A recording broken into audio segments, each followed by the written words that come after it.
Hello दोस्तों, रोजगार हिंद में आपका स्वागत है। मैं हूं रिजवान और इस वीडियो में बात करेंगे उन लोगों के बारे में जो यूएई जाने के लिए बड़ी बेसब्री से इंतजार कर रहे थे काफ़ी दिनों से। अप्रैल से जब से दुबई ने बैन किया हुआ है इंडिया को, इसके अलावा 13 और कंट्रीज बैन कर दी गई थी। उसके बाद भी बैन एक्सटेंड किया जा रहा है लगातार, लेकिन अभी तक फ्लाइट्स ओपन हुई नहीं है। ये सेकेंड वेव के खतरे की वजह से ये बैन की गई थी फ्लाइट्स, लेकिन अभी भी कोई ऐसी उम्मीद नज़र नहीं आ रही है कि फ्लाइट्स ओपन हो जाए। लेकिन खबर यूएई की तरफ से या एयरलाइंस की तरफ से बार बार आ रही है, जिससे लोगों में कहीं ना कहीं एक उम्मीद जग जाती है। जो कैंडिडेट्स हैं, जॉब सीकर्स हैं, उनके अंदर से कहीं ना कहीं एक खुशी जाहिर होती है। जो जुलाई है, यहाँ पे पूरी उम्मीद थी कि 7 जुलाई से फ्लाइट्स ओपन हो जाएंगी, लेकिन 7 जुलाई के बाद भी फ्लाइट्स का बैन बढ़ा दिया गया। उसके बाद में 16 जुलाई जो है, उसमें कई सारी खबरों में आपने देखा होगा 15 जुलाई से 16 जुलाई से फ्लाइट्स ओपन हो गई। इवन इंडिगो एयरलाइंस ने और विस्तारा ने भी बुकिंग स्टार्ट कर दी थी मुंबई से, आपको पता है, और दिल्ली से भी।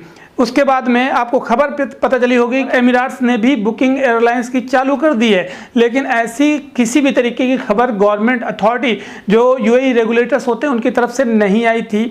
इसकी वजह से फ्लाइट्स कहीं ना कहीं बुकिंग लोगों को कैंसिल करनी पड़ी होगी। तो सबसे पहले तो मैं आपको बता दूं, क्योंकि बार बार जो न्यूज़ आ रही है कि ओपन हो जाएंगी, फ्लाइट कैंसिल हो रही है बार बार और बैन बढ़ाया जा रहा है, तो जो बुकिंग करने वाले लोग हैं, तो मैं सबसे पहले उनसे रिक्वेस्ट करूंगा कि अगर आपको इस तरह की खबर मिलती है कि आपको ये बुकिंग चालू हो चुकी है, अब आप बुकिंग कर सकते हैं और इस डेट में आपको जाने का मौका मिलेगा, तो सबसे पहले मैं आपको बता दूं, जब तक अथॉरिटी की तरफ से, गागा की तरफ से आपको कोई ऐसी कंफर्मेशन न्यूज़ नहीं मिलती, गवर्नमेंट की तरफ से न्यूज़ नहीं मिलती है, तब तक कोई भी बुकिंग ना करें। क्योंकि कई सारी एयरलाइंस ने नॉन रिफंडेबल टिकट्स इशू किए हैं, जिसकी वजह से कई सारे लोगों का एक बड़ा लॉस हुआ है। और इस टाइम पे टिकट इशू करने का मतलब, इस टाइम पे टिकट बुकिंग करने का मतलब आपको बड़ा अमाउंट पे करना पड़ेगा।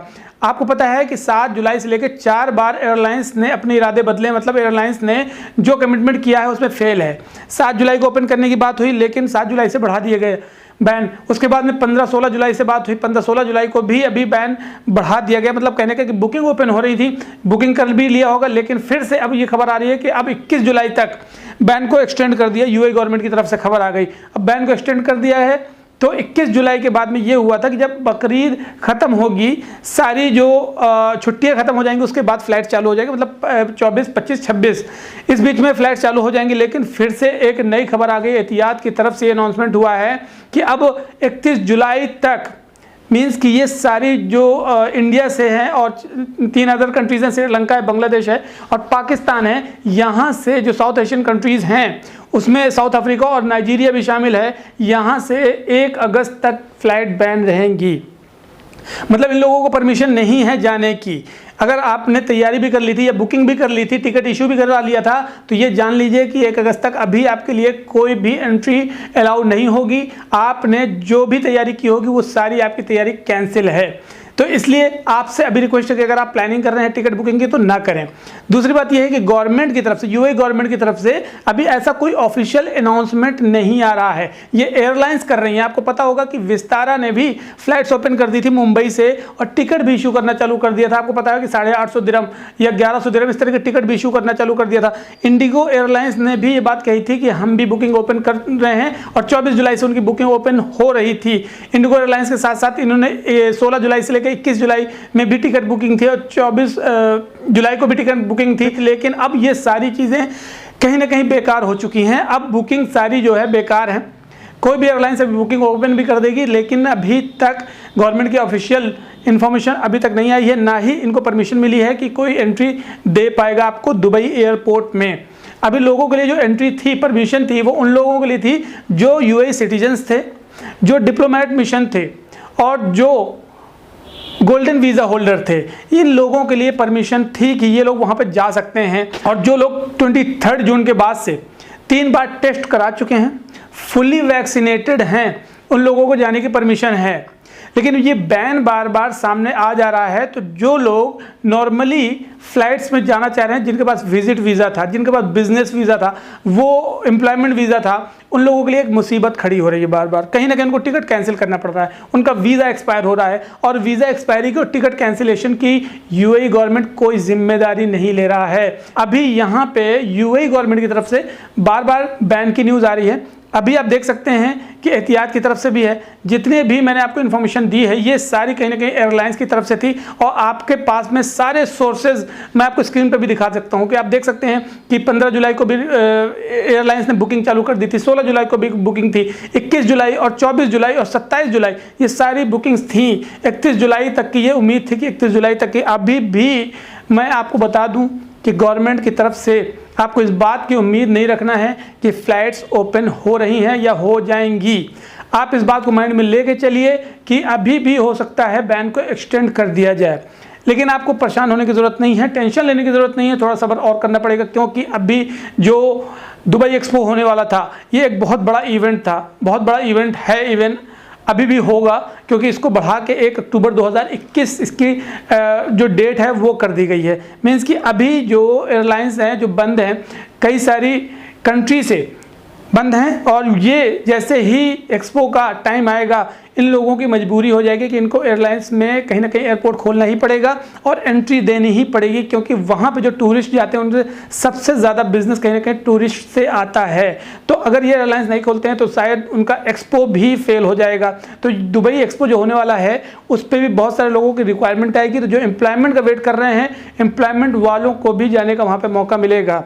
और अब जो जाने वाले लोग हैं उन लोगों को ये बात ध्यान रखना है कि अगर आप वहाँ पर जा रहे हैं तो फुली वैक्सीनेटेड होके दोनों डोज लगा के जाएं आपको, क्योंकि वहां पर जाने के बाद भी आपको डोज लगाना पड़ेगा, और अगर डोज नहीं लगाते हैं तो आपको कई सारी प्रॉब्लम्स का सामना करना पड़ेगा, जैसे कि आपको क्वारंटाइन करना है या RT-PCR करना है, फिर आपको 7 डेज बाद फिर से आपका कोविड का टेस्ट होगा। तो इस तरह कई सारी चीज़ों का सामना करना पड़ सकता है। हालांकि अभी नए रूल के हिसाब से ये है कि अगर आप UAE जा रहे हैं तो आपको 48 घंटे पहले आपको एक टेस्ट कराना है, और टेस्ट की रिपोर्ट से लेकर 48 घंटे के अंदर अंदर आपको UAE पहुंच जाना है, और वहां पे भी जाने के बाद भी आपका टेस्ट होगा। और आप अगर वहां पे 24 घंटे में जो रिपोर्ट आती है तो 24 घंटे के लिए वहां पे क्वारंटाइन रहेंगे। अगर आपकी रिपोर्ट नेगेटिव आ जाती है तब आपको काम में जाने का मौका मिलेगा। तो अभी फिलहाल जो लोग दुबई का वेट कर रहे हैं, UAE का वेट कर रहे हैं, उन लोगों को अभी सब्र करने की ज़रूरत है। बहुत ज़्यादा एक्साइटेड ना हो। एयरलाइंस कहीं ना कहीं एक बड़ा गेम खेल रही है इस टाइम पे। ऑफिशियल अनाउंसमेंट सिर्फ अपनी तरफ से निकाल रही है, जबकि गवर्नमेंट की तरफ से अभी कोई ऑफिशियल अनाउंसमेंट नहीं आया है। लेकिन गवर्नमेंट अथॉरिटी जो है, UAE की अथॉरिटी है, उनकी तरफ से परमिशन ना मिलने की वजह से कई सारे लोगों का टिकट का बहुत बड़ा नुकसान हुआ है। आपको अगर एयरलाइन से टिकट की रिफंड की भी उम्मीद है तो ये भी जान लें कि उसमें भी आपको एक लंबा प्रोसेस फॉलो करना पड़ता है। बहुत सारे कस्टमर केयर में जाना पड़ता है, कस्टमर केयर में आपको कंप्लेन करनी पड़ती है, कंप्लेन डालने के बाद में टाइम ड्यूरेशन दिया जाता है। हो सकता है आपको रिफंड मिले और हो सकता है नॉन रिफंडेबल टिकट में रिफंड ही ना मिले, तो इस तरह आपका टिकट भी नुकसान हो सकता है। तो अभी आपको सब्र करने की ज़रूरत है जब तक UAE की एक प्रॉपर अपडेट नहीं आ जाती है, जब तक UAE अथॉरिटी की तरफ से, रेगुलेटर्स जो हैं उनकी तरफ से कोई प्रॉपर अपडेट नहीं आ जाती है, तब तक आपको अभी कोई आगे का स्टेप नहीं लेना है।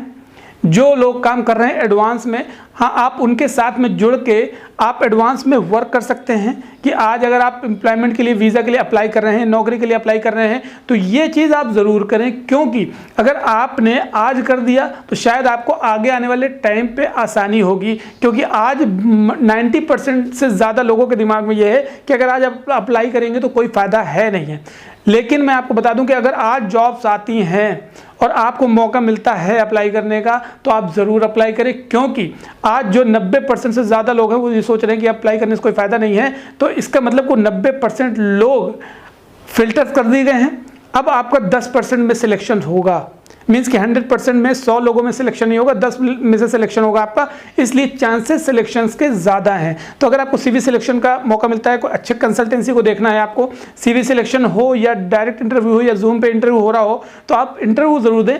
प्रोसेस जो होगा एम्प्लॉयमेंट वीज़ा का 1 महीने 1.5 महीने वैसे ही लग जाते हैं, और 1 महीने 1.5 महीने में आपकी बहुत आसानी से फ्लाइट्स भी हो जाएंगी। UAE की जॉब जो आज मिल जाएगी उसकी वजह से एक वैकेंसी जो है वो क्लोज कर देंगे। UAE में जो कंपनीज होती हैं वो वैकेंसीज क्लोज कर देंगी और उसकी जगह कोई दूसरा बंदा नहीं लेंगी, क्योंकि एक लॉन्ग प्रोसेस होता है इंटरव्यू का, और कई सारे जो अप्रूवल लेने होते हैं। इंटरव्यू के बाद में जब सिलेक्शन होता है तो उस बंदे को या उस कैंडिडेट को वो हटा के दूसरा बंदा रिप्लेस नहीं करते हैं। इसलिए अगर आपका सिलेक्शन हो गया तो ये मान लीजिए कि आपके लिए एक बहुत अच्छी अपॉर्चुनिटी होगी, जो आप सीधे वीज़ा ओपन होने के बाद में, फ्लाइट्स ओपन होने के बाद में आपको हाथ में जॉब मिलेगी और सीधे आप दुबई पहुंच जाएंगे। तो अगर आपको जॉब की अपॉर्चुनिटी मिल रही है तो अप्लाई ज़रूर करें, कहीं से भी अप्लाई करें, कहीं पे भी अप्लाई करें, लेकिन अच्छी कंसल्टेंसी से। फ्रॉड बहुत हो रहा है यहाँ पे, फेक जॉब ऑफर लेटर बहुत हो रहे हैं, मेरे पास इवन यूएस तक के ऑफर लेटर आते हैं और ऐसी ऐसी चीज़ें मैं आपको दिखा दूंगा, आप स्क्रीन पर देख सकते हैं। ये सारे ऑफर लेटर्स वगैरह जो डॉक्यूमेंट्स हैं ये यूएस के डॉक्यूमेंट्स हैं और इनको वेरीफाई करने में 2-2 दिन लग जाते हैं मुझे। लेकिन कई सारे लोग ऐसे हैं जो कि चार्ज पेमेंट करते हैं मुझे, तो मुझे वेरीफाई करना पड़ता है। और कई सारे ऐसे लोग हैं जिनका 2-2 ढाई लाख रुपए बच गया है सिर्फ वेरिफिकेशन चार्ज 500 या 1000 रुपए पे करने की वजह से। तो ऑफर लेटर आपके पास किसी भी तरीके का आता है तो आपके लिए मैं बैठा हूं, मेरे पास टाइम कम होता है इसलिए मैंने चार्ज रख दिया है, अदरवाइज पहले मैं फ्री करता था। तो अगर आप चार्ज पे कर रहे हैं तो मुझे टाइम निकालना पड़ेगा आपके लिए, और आपका जो ऑफर लेटर है वो रियली में है एक्चुअल या फेक है मैं आपको ज़रूर बताऊंगा, कॉल करके पूरी डिटेल बताऊंगा आपको। तो अगर आपके पास नौकरी के लिए अप्लाई करना है तो जेन्युइन कंसल्टेंट चुनें, लेकिन अगर आपके पास में ऐसे ही आता है ऑफर लेटर तो आप हमें ज़रूर भेजें। व्हाट्सएप नंबर दे दिया है मैंने और ईमेल आईडी भी दे दी है, उसमें अगर आप व्हाट्सएप कर देंगे मुझे तो मैं आपको रिप्लाई करूंगा और ऑफर लेटर वेरीफाई करके आपको ये बता सकता हूँ कि हाँ इस जॉब के लिए आप जा सकते हैं या नहीं। बहुत सारे नकली वीज़ा भी इशू हो रहे हैं इस तरह के, आप देख सकते हैं। अभी फ़िलहाल आपको होल्ड करना है, कोई भी अप्लाई करने के पहले आपको एक बार ज़रूर चेक कर लेना है कि जेन्युइन है या फेक। तो अगर आपको इस तरह की जानकारी चाहिए तो नंबर भी दिया हुआ है, उसमें भी कांटेक्ट कर सकते हैं। बाकी एयरलाइंस में अभी बुकिंग ना करें, बुकिंग करने में आपका नुकसान हो सकता है। अपडेट आपको क्या एक्चुअल में मिलेगी अथॉरिटी की तरफ से, यूएई की तरफ से, कब ओपन होने वाली है फ्लाइट, मैं आपको रोजगार हिंद के माध्यम से पूरी कंफर्म इन्फॉर्मेशन दूंगा। इसलिए चैनल को सब्सक्राइब करना ना भूलें और बगल में नोटिफिकेशन बेल है उस पर भी क्लिक कर दें ताकि आगे वाली वीडियोस की नोटिफिकेशन आप तक पहुंचती रहे। और वीडियो को लाइक ज़रूर करें और शेयर करें उन सभी ग्रुप्स में, दोस्तों यारों के बीच में जो लोग दुबई का बड़ी से बेसब्री से इंतजार कर रहे थे और बार बार उनके साथ में धोखा हो रहा है, उम्मीदों में पानी फिर रहा है। चलिए मिलता हूँ आपको अगली वीडियो में, तब तक के लिए ध्यान रखें अपना, टेक केयर, जय हिंद।